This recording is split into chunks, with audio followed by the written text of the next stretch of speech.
Welcome to Nazarene, Israel. My name is Norman Willis, and this is Parasha Kedoshim for 2022, where we ask ourselves the question, are we setting ourselves apart like Yahweh says he wants us to set ourselves apart? And the reason we ask is that in Vayikra, or Leviticus, chapter 19 and verse 2, Yahweh told our forefathers to be set apart, or holy, or kadosh, as he is set apart, or holy. But what does that mean, really? And what is that supposed to look like in today's times? The average Christian or Messianic or Ephraimite says, we all have the set apart spirit, and we'll see that later when we get to Parasha Korach.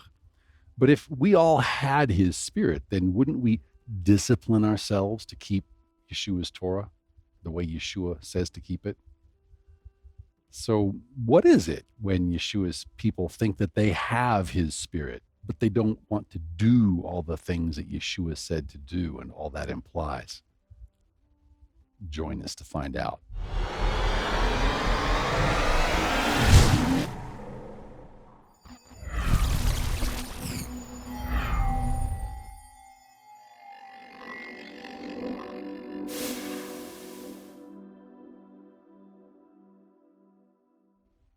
Okay, so now before we begin, we should really cover a few important administrative announcements. So now this year, on the Torah or Aviv barley calendar, we're talking about using the true first fruits of barley, the first fruits, not just some random sheaf the Karaites or the Messianics take from the middle of the crop, using the true first fruits of barley, which we're commanded to use. We have all kinds of studies about that on the website. Parasha Kedoshim for 2022 falls during Chag HaSukkot, or the Pilgrimage Feast of Tabernacles. So we're going to combine the two teachings in this video because really there's a lot in common. The message is very similar, so we're going to combine them together. But what's more important, in the Torah calendar study, we explained that this year, from the barley of 2022 until the barley the first fruits of barley of 2023. For reasons we explain in the Torah calendar study, this is probably the Shemitah, or the land rest year. It happens every 7 years. And you can read about that in our study on the Shemitah and the Jubilees in the Torah calendar study. So, happy studying. But according to Devarim, or Deuteronomy chapter 31, starting in verse 9, during the Shemitah, or the land rest year, when we live in the land, Yahweh wants us to assemble and read this Torah aloud so that everyone can hear and learn and obey it. Well, I know we're listening pieces bit by bit, but it's really something when you listen to the whole thing together. It gives a much better overview. But obviously, we're not in the land right now, so the commandment doesn't apply to us as a commandment, but the principle or the precept is still valid. It's still worthwhile to hear all of the Torah, or at least all of Deuteronomy, read all together. And Yahweh's getting ready to bring us back home, and we had to leave home because we weren't doing his commandments. So now that he's getting ready to bring us home, how do we say this? It's a real good idea to read the Torah over Sukkot, the whole Torah, and then we'll do it again in 7 years. However, it takes about 14 to 15 hours just to read the Torah straight through, or to listen to the Torah on audio straight through, and that's with no discussion, no rabbi trails, no deep dive studies, no detours, nothing like that. But there's an age-old dispute about this passage. So many believe that what Yahweh is really saying here in Deuteronomy is that he wants us to read Devarim, or Deuteronomy, every 7 years. And that takes a few hours, but it's definitely very doable, depending, of course, on how many side stops and detours and rabbi trails you take. But it's generally doable for anyone who wants to do it. So if you at all can, we advise please read or listen to the whole Torah over Sukkot this year. But if you can't, if you honestly can't, then as an absolute bare bones minimum, then please be sure to read or listen to Devarim or Deuteronomy. Okay, we'll talk about the big discussion somewhere else. But with the vital administrative announcements out of the way, now we're ready. Now let's dive into Parasha Kedoshim for 2022. So usually a parasha gets its name from something in the first two sentences of the parasha, which describes the main theme of the parasha. And so in this case, Parasha Kedoshim means parasha set apart ones, because the word Kedoshim refers to Yahweh's faithful people that separate themselves or set themselves apart from the world. They leave Egypt and follow him so that they can remain undefiled, so they can walk set apart unto him and not after the ways of the world. And of course, there's a lot to that. We're talking about that week by week. And I guess just to mention, some people, I guess, don't like camping, but really we all need to get used to it, because in Hosea 12 and verse 9, Yahweh tells us that we will again dwell in tents as it was when we left Egypt. And in the Revelation study, we explain that will take place after Trumpet 7, which is coming right up, courtesy of the Sabbatean Frankist sect. Now, we're going to be dwelling in tents with him. And according to the ancient Hebrew wedding model, this time of dwelling in tents with him is symbolic of the consummation and the wedding week. So this is the consummation of the wedding. So we don't want that. We don't like that. We're sure we don't like camping. We're sure we don't want a honeymoon with Yeshua. That's what we're saying. If we don't want to go camping with Yeshua, we're saying we don't want the honeymoon with Yeshua. Okay, word to the wise is sufficient. Well, we're to be set apart people. We're not to follow the ways of Egypt. We're not to seek the pleasures of the flesh. That's not supposed to be us. We're supposed to value Yeshua so much that we don't want that. That's garbage to us. We don't want that. We want him.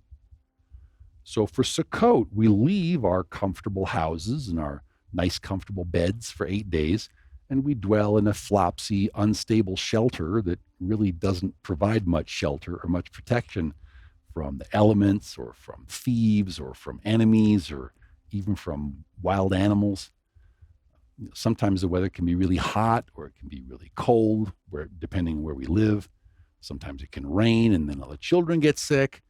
It's not always a real fun vacation, but it's a critical time. Because even though Sukkot is technically an open feast, it's supposed to be open to all those of the nation, it kind of sets us apart, just attending Sukkot, because we're not really here to have fun. We're not really here to share stories about the world and to make basically worldly friendships under the cover of Sabbath and feasts. What we're here to do is to serve our husband Yeshua and his father Yahweh, whatever they want. And we know they're military people. We know that they have a very exacting regimen for us to follow if we want to become his bride. So, we're also here to prepare to leave the world or to leave Egypt physically. The second Exodus is coming up, and we will again dwell in tents. So now in Yohanan or John chapter 17 and verse 16, Yeshua tells us that his people would not be of the world. His people don't love Egypt. His people don't love Mystery Babylon. Okay, he is coming for a set apart bride, without spot, without wrinkle, without blemish. And we know Yeshua didn't come to change his Father's standards. He didn't come to change his Father's commands. Yeshua still wants us to be a set apart people. He says so. We'll see that in a moment. So in Vayikra 19 and verse 2, Yahweh tells us to be holy or set apart. What does that mean? What does it mean? We just have our little crouching poses and have our little hands just, what does that mean? What are we supposed to do? Okay, well, we like it looking up Hebrew words with Strong's Hebrew Concordance. So we look it up and we see it's Strong's Hebrew 6918 Kadosh. And it comes from Hebrew 6942, and it means set apart or separated. Just like Israel was to separate from Egypt and be a people dedicated unto him, we also are to separate ourselves from the world. We're lights in the world, but we're not of the world. So what is it to be set apart? To be set apart means we're going to shun the world and the things of the world. If any man loves the world, the love of the Father is not in him. It means we're to set ourselves apart from seeking after our own desires so we can seek the fulfillment of his desires. If we have an afternoon, what are we going to do with it? We're going to go pleasure our flesh. We're going to go riding in the Florida Keys on our bicycles, or we're going to have fun for ourselves, or we're going to spend that time for Yeshua, helping him fulfill his desires. Well, we are to set ourselves apart just as Yeshua set himself apart. He is our example after all. We are to walk as he walked. We are to do as he did. Well, okay, Vayikra 20 and verse 7, Yahweh again tells us to set ourselves apart from the defilements of the world so that we can be kadosh, so we can be set apart, just like Yahweh is kadosh, just like Yahweh is set apart. And remembering that this angel or messenger of Yahweh who spoke with Moshe was Yeshua, because Yahweh the Father has never left the throne room in heaven. So then where do Christians get this idea that Yeshua came to overthrow or overturn his Father's Torah? It's like, what? Like Yeshua was Absalom or something like that? Yahweh forbid. Yeshua did not come to overthrow his Father's authority. That doesn't make any sense. Now, if we have questions on the relationship between the Torah or law on the one hand and favor or grace on the other, then I would encourage you to read the Nazarene Israel study. It's a primer. We answer all those kind of questions in there. And if you will read and understand what that study says, you will literally know more about your Bible than 99% of all Christians and Jews out there. That's not an exaggeration. But notice, we can search the scriptures from Genesis to Revelation. We're not going to find any passage where Yahweh tells us you no longer need to cleanse yourself from sin after the Messiah comes. You no longer need to be kadosh. You no longer need to be set apart. You no longer need to leave Egypt. In fact, quite the opposite. As we're going to see, even Yeshua's disciples are going to quote Yahweh. We're going to see that near the end of this presentation. They're going to tell us, be set apart, for Yahweh our Elohim is set apart. It's the same language. And Yahweh Yeshua also is the one who gave us the statutes, commandments, judgments, ordinances, so that we would learn to be kadosh for him.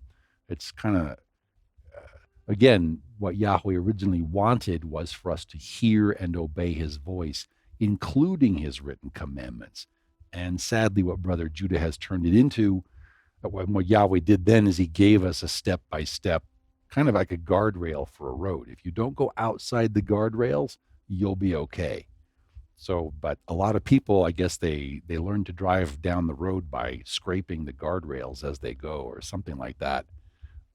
Really, we need to bear in mind that what Elohim wants is to restore the broken and lost relationship that was severed in the Garden of Eden when we decided not to hear and obey his voice. And all the rest is history, as they say, except there's also a plan that we are to live for him together.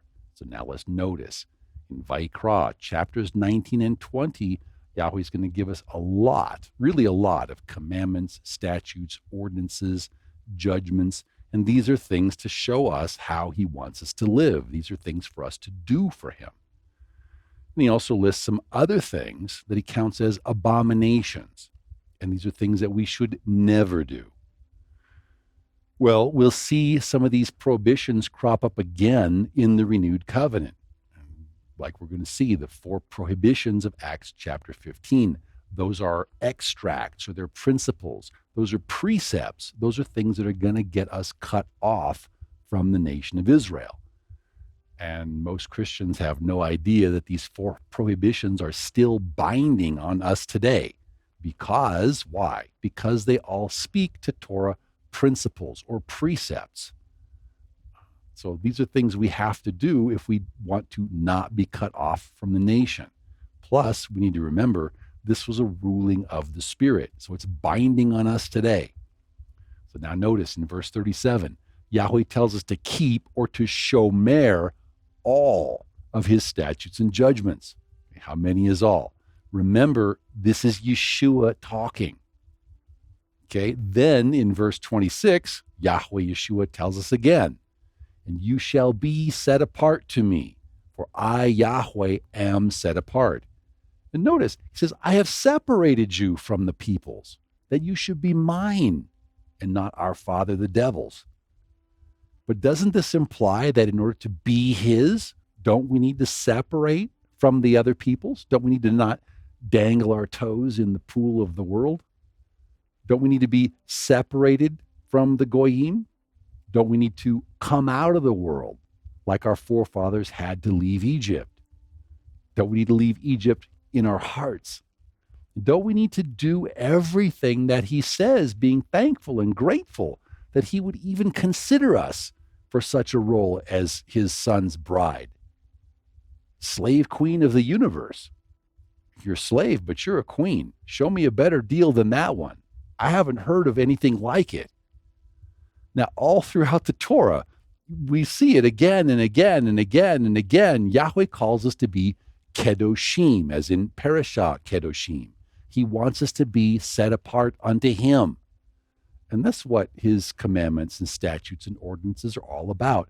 They're like when you follow those little footsteps on the pavement, right? This is the way I want you to go. It's like having a guardrail on the road. Okay, that's what we're supposed to do. Yeshua didn't come to change his father's rules. It doesn't make any sense.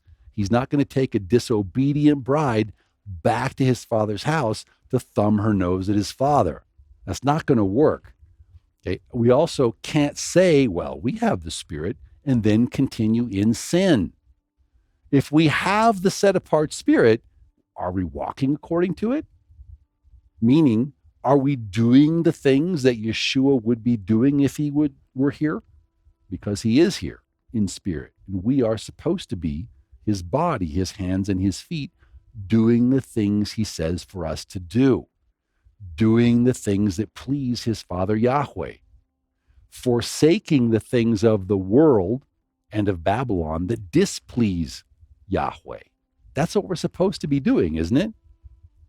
Okay, but now, brothers, sisters, let's be honest. All right, let's take a look at the prophecies. Is Yahweh pleased with Ephraim today? I mean, we look at ourselves like, hey, we're resting on Sabbath and feasts. We're reading the Torah. We understand our Israelite identity. But is Yahweh pleased with us in Ephraim today? Prior to Armageddon? Prior to the great culling that's coming? What does Yahweh say is going to happen? What does Yahweh say we are like right now? So this all brings us to our Haftarah prophetic portion in Amos 9. Now, Amos was a prophet to the northern kingdom of Ephraim. He was a prophet to our forefathers. They believe he was an older contemporary of Hoshea and Yeshayahu, or Isaiah. That means they all lived together about the same time, and he was a little older than Hoshea and Isaiah or Yeshayahu were. But now Amos has some critical information for us today in Ephraim that we basically need to deal with. We need to sit down and count the cost. Now, there's nothing pleasant about this. Of course, most of the prophets, there's nothing too pleasant. But brothers, sisters, if we want to survive, then don't we need to be realistic? Don't we need to think soberly and not think like the drunkards of Ephraim that Yahweh says aren't going to make it home? Okay, so Amos chapter 9. I speak as to wise disciples who love Yeshua. Amos speaks of Yahweh's coming judgment, and his judgment is coming upon us here in Ephraim. That's who this epistle is to. It's to us. Okay? To our forefathers, but also to us. And these passages are for us. In verse 7, if we're willing to take a sober look at things, we can see what Yahweh thinks about our present performance. We think we're great. We're resting on Sabbath. We're resting on feasts. We know to read the Torah, all these things. Let's take a look at what Yahweh thinks of most of Ephraim. us. Spoiler alert, he thinks our performance stinks. He says that Israel, or Ephraim, us, is unto him like the Goy nation of Ethiopia.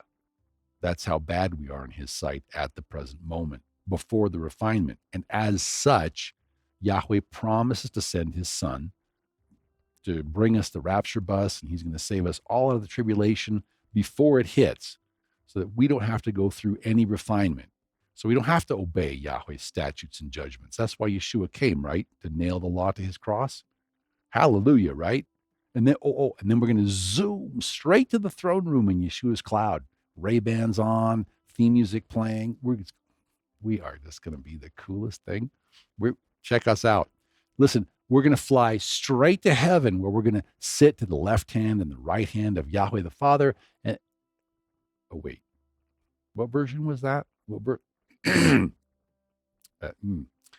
Okay, brothers. Verse 8 says Yahweh promises to destroy the sinful kingdom. He's referring to us. He's referring to the house of Ephraim, house of Israel, northern kingdom, northern house, us. Okay, we should sit with that a little bit. Yahweh says he's not going to kill the faithful ones of us. He's going to preserve the faithful ones of us. We may have food and clothing, and that's it. But when we have food and clothing, we shall be satisfied with these. But notice, he's going to destroy the sinful kingdom. And who's he talking to? He's talking to us. Well, in our study on Revelation in the End Times, or Revelation Simplified on YouTube, we explain that this may be referring to the United States of America. Look for the final chapter in the book study called America, Land of Babylon. So Yahweh, Yeshua, says that as it was in the days of Noah, he will leave only a tiny remnant of the house of Ephraim, or Israel, us, the northern kingdom, house of Joseph. Okay? And Yahweh says he will sift the whole house of Israel among all the Goy nations, wherever we have gone, and that the good ones who want to leave Egypt and are doing everything they can to glorify his son's name in the meantime, those are the ones he's going to bring back. Okay, he's sifting like wheat to get rid of all the chaff. Those are the ones he's going to bring back, the ones that want to live set apart unto him, the ones that want to be Kedoshim and are walking that way, walking the way Yeshua walked in the first century. However, in verse 10, it says that all, how many is all? All of the sinners of Yahweh's people will die. All right, so now sin is the transgression of the Torah. Doesn't that mean that everyone who breaks the Torah will die? Meaning that everyone who doesn't keep the whole Torah will die? Even if they say they're keeping Torah, but they're not really truly doing everything? Well, that would include the vast majority of those of us in Ephraim. We think we're good, right? Everything's good here. Everything's cool. No calamity shall not overtake us, nor even confront us, because we have Yeshua. We know to rest on Sabbath and feasts. We know to read the Torah. Therefore, Amos is a liar. We don't need to keep Yahweh's statutes and judgments. No, not us. Okay, reality check. Brother, look at your Facebook page. I speak as to wise. Everyone you know who doesn't choose to do all of Yahweh's Torah, what does Amos say happens to them? Well, there is some good news. In verse 11, Yahweh tells us that after he has destroyed all of the people who don't keep the whole Torah, that's when he's going to raise the Tabernacle of David back up. And we know that the Tabernacle of David is a means of spiritual governance, that we are supposed to rule and reign with his rod of iron. We explain that in the Revelation study and in many other places. And that brothers and sisters, that is when Yahweh promises to bring back the captives of his people Israel, is after the sinners have been purged. We're talking about how Israel left Egypt all of a sudden and then had 40 years of attrition wandering in the wilderness, so the sinners didn't make it. This time it's going to be 40 years of attrition and then a sudden exodus. But once again, the sinners among his people aren't going to make it. And the difference is that this time, the sinners of his people, if that includes your children won't go home to the land, because his land is going to be purged. His land is going to be refined by fire this time. We talk about that in the Revelation study. Well, what does all this look like? Okay. What does it mean to us? Well, what it means to me is that if we're not paying our tithes and if we're not doing all of the Torah that we can do right now, we're not going to make it. We're not going to make it home. And the problem is that's a bad gamble, that what we read in Scripture, I speak as too wise, most of the drunkards of Ephraim are making this bad gamble at the moment. And Amos says they won't make it. Okay, so now we can do the math. Okay, most of us aren't going to make it. Sad fact. How are we going to set ourselves apart from the rest of Ephraim who are not wanting to do all of the Torah, who don't truly want to go home? Serving Yeshua and helping him build his kingdom isn't truly their top priority in life. How do we separate ourselves from those people who don't want to obey and don't want to do what Elohim says?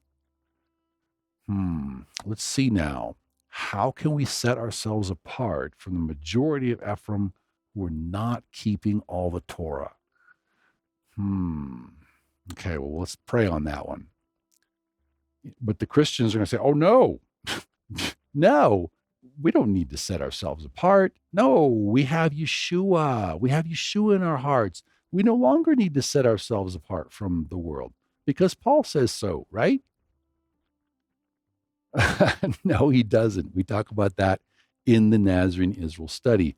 And we also explain in the Nazarene Israel study that in Kepha or Peter 3, 2nd Kepha or Kepha Bet, chapter 3, starting in verse 15, Kepha explains to us that the apostle Shaul can be very hard to understand, and he's basically very easy to misinterpret. And there were people in the first century who did twist and misinterpret what the apostle Shaul was saying. And in the Nazarene Israel study, we show that those people are the Christians. So now in Korinthim Aleph, or 1 Corinthians chapter 6, starting in verse 9, Shaliach Shaul, again, the apostle Paul, tells us that the unrighteous will not inherit the kingdom of Elohim. So anyone who's saying that we can break the Torah, what they need to understand is that in Hebraic thought, righteousness is defined as keeping Yahweh's commandments. That's how we become righteous, is to keep Yahweh's commandments. And here we have the apostle Shaul, Shaliach Shaul, telling us that those who are unrighteous, those who are not keeping all the commandments, will not inherit the kingdom of Elohim. You can pull whatever other verses you want out of your hat, but let's not ignore this verse. Now, since righteousness in Hebraic culture means keeping Yahweh's Torah commandments, en toto, the whole thing, what it means is those who do not keep the Torah commandments are not going to inherit the kingdom. It's very clear right there on the page. What part about it do we not understand? It tells us not to be deceived. If we are fornicating, if we have any kind of an idol, and we go into some detail on idolatry in the Nazarene Israel study, there's a lot of idols. People don't realize they're idols. Anyone who's committing adultery or even adultery in your heart, anyone who's a homosexual or a sodomite, thieves, covetous, drunkards, revilers. How many revilers do we see in Ephraim? How many extortioners? We'll talk about that in another place. they will not inherit the kingdom of Elohim. Okay? And the Christian says, well, why not? After all, they call on the name of Jesus, don't they? And they prophesy in his name and do many mighty works in his name. Okay, but the problem is we're still breaking the Torah, and that's not righteousness. We can claim that even the demons believe and they tremble, but the demons don't do the things Yahweh says to do. So we do like the demons, right? And somehow we think we also will escape judgment, right? Just because we call on the name of Yeshua, but we're not obeying Yeshua. So do we still need to set ourselves apart? People point, you can pull out verses from the Apostle Shaul, but what about Romans chapter 12 and verse 2, which tells us not to be conformed to this world, not to be conformed to Egypt, not to merge, not to mix, not to mingle.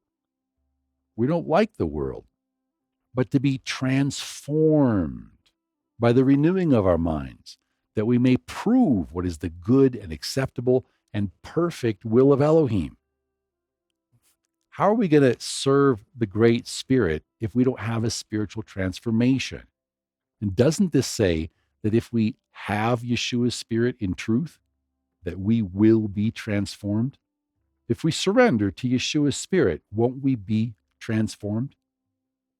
And if we've not yet been transformed by Yeshua's Spirit, if we've not yet surrendered to his Spirit, then do we truly have his Spirit? Or if we do have it, aren't we quenching it? So, brothers and sisters, and any Christians that happen to be watching, do we still need to set ourselves apart from the world? Do we actually need to leave Egypt in our hearts?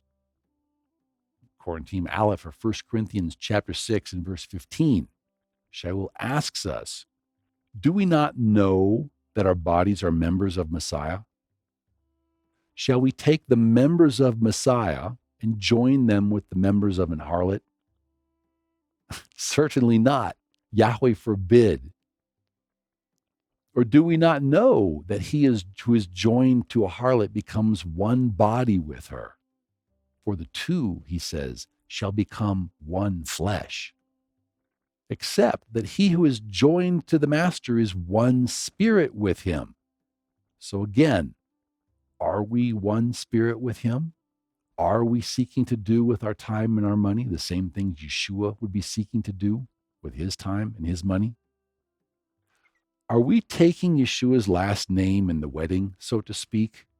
And are we becoming one flesh with our husband?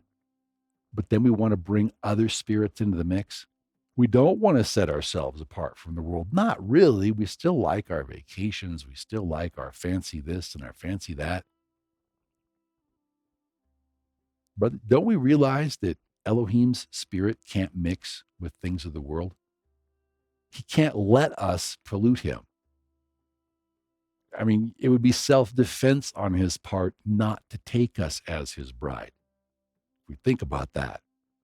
And then in Quarantine Aleph, or 1 Corinthians chapter 6 and verse 19, now Shaul asks us, if we know that our body is the temple of the set-apart Spirit, who is in us, or should be in us, unquenched, whom we have from Elohim as a precious gift, we are no longer supposed to be our own, for we were bought with a price. This means we're Elohim's property. It means we're Elohim's slaves. Therefore, we should glorify Elohim in our bodies and in our spirits, which are supposed to be Elohim's. We're not supposed to have a separate life apart from building our master's kingdom. And then in Galatim, or Galatians chapter 5 and verse 16, Shaul tells us that if we will walk in the Spirit, then we will not fulfill the lusts of the flesh, but we have to walk in the Spirit. Well, we need to remember that the Spirit is contrary to the things of the flesh. The flesh lusts against the Spirit, and the Spirit lusts against the flesh. And these two things, they're contrary to one another because the spirit and the flesh are polar opposites.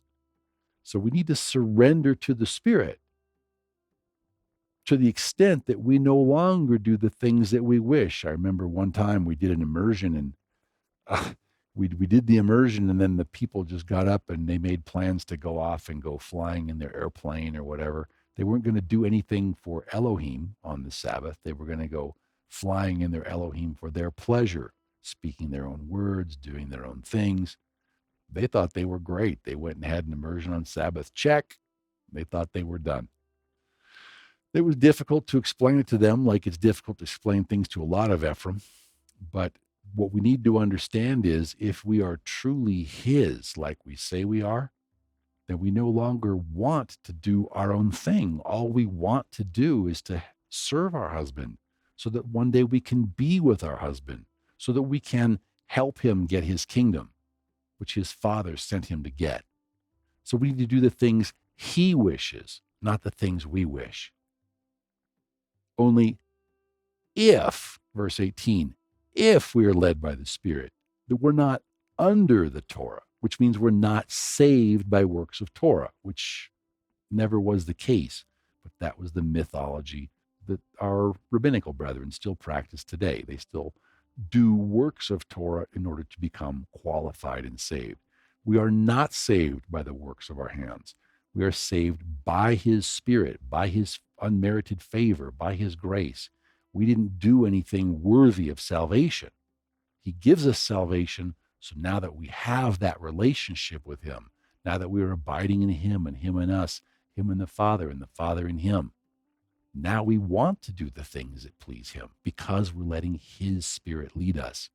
Our spirit has to get out of the way. There's no room for our separate spirit. Or at least, at the very least, it's like the old saying, if Yahweh is your co-pilot, switch seats. Okay. Hand Him the steering wheel. Let Him take control. Shaul tells us that if we will set ourselves apart unto Yahweh and walk in the Spirit, meaning let the Spirit move us, then we will witness the fruits of the Spirit and not the works of the flesh. But we must set our minds apart for this to work. We have to be renewed by the renewing of our minds. We can't keep the Torah in our flesh. That's the thing our rabbinical brethren don't understand. To do things to Elohim's satisfaction, there's got to be a restoration of that relationship that was lost in the Garden of Eden. Without the restoration of that relationship, there is no love of Yahweh our Father, because it's that restoration of that relationship that was lost. That's what He wants. And He wants it to come through His Son. That's what He wants. But once we're in relationship with Him and He's our husband and we're His helper, do we want to do nothing for Him? Or do we want to do everything we can for Him, like a good Proverbs 31 bride? Verse 19. Says, now the works of the flesh are evident. They're adultery, fornication, uncleanness, lewdness. We have rules against these in Torah. Idolatry, sorcery, hatred, contentions, jealousies, outbursts of wrath, selfish ambitions, dissensions. Any of that in the Messianic movement? Heresies. Any of that in the Messianic movement? Envy, murders, drunkenness. There's rules against these in the Torah. Revelries and the like. Doing our own thing, of which I tell you beforehand, just as I also told you in times past, that those who practice such things will not inherit the kingdom of Elohim, because they're doing their own will instead of doing and keeping His will. Verse 22 tells us that the fruit of the Spirit is different. It's not like the works of the flesh. But when we're letting the Spirit move through us, we feel love, we feel joy, we feel at shalom. We're at one with Yahweh. We're at shalom. There's peace in our world. We have long suffering with those who need long suffering and not with those who don't. But kindness, goodness, faithfulness, these are not things that come from us. These are fruits of a spiritual transformation, gentleness, self-control. There's no law against these. The Torah never ever says you can't be gentle, you can't be self-controlled. It implies that we need to be gentle. We need to be self-controlled. Yahweh never prohibits the fruits of the Spirit. It's the works of the flesh that the Torah commandments prohibit. And that's why those who are truly Messiahs have already crucified the flesh with its passions and its desires. We reject those. Our flesh wants something. We reject it. We get rid of it. That's what this means. We crucify the flesh. We die into Yeshua's death so we can be raised in newness of life with him. That's why we crucify our flesh, put it to death, put our own will to death, along with all its passions and all its desires. And the reason we do that is because we are already surrendered to the Spirit. Now we seek to do the Spirit's will rather than our own will. We get some free time. We get some extra money. We ask, Father, what do you want us to do with your time and your money? Because I belong to you, Father. Well, if we live in the Spirit, let us also walk in the Spirit. Don't just name it and claim it. Walk in it. Verse 26, let's not become conceited, provoking one another, envying one another like they do in the Messianic movement. They don't even know they're doing anything wrong. I wonder why there's so much division there, apart from TV shows.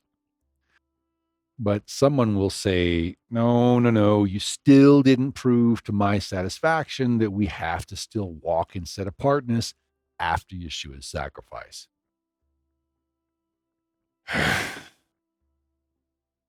First Thessalonians, or Thessalonikim Aleph, chapter 4 and verse 7 tells us, Elohim did not call us to uncleanness, but he calls us in set apartness. He calls us to be Kodeshim. He says, therefore, he who rejects the call to set apartness that comes from Elohim and the need to walk and live set apart, he's not rejecting man. He's rejecting Elohim, who's calling us to be set apart. And he is also the one who gave us his set apart spirit. So we say we have the set apart spirit. Are we still claiming that Shaul says we can ignore the Torah commandments? We're still claiming Shaul says you can do what you want. Well, Kepha, or the Apostle Peter, chimes in. He tells us how to interpret on this vital matter. We talk about this a lot in the Nazarene Israel study. We go into more detail on that there.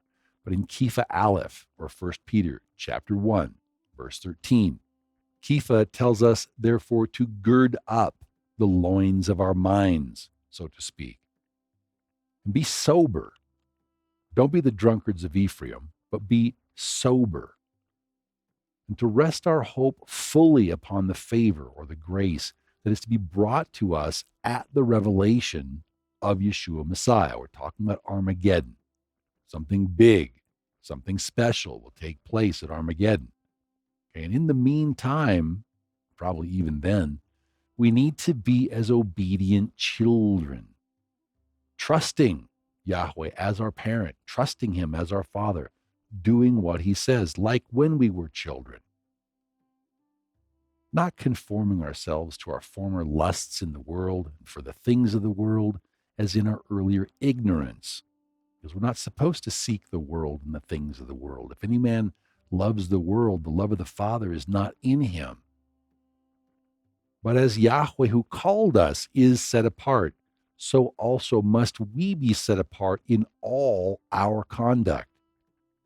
Because it is written, and he quotes Yahweh Yeshua, be set apart, for I am set apart. Be Kedoshim. Be Yahweh's set apart ones. So isn't Shaul repeating here Yahweh Yeshua's command? And isn't Kepha also repeating Yahweh Yeshua's command? So what about us, brothers, sisters? if we want to be part of Yeshua's bride, what should we do? What steps should we take? How can we set ourselves apart from the disobedient so that we'll find favor in His sight in that day? Sukkot Shalom.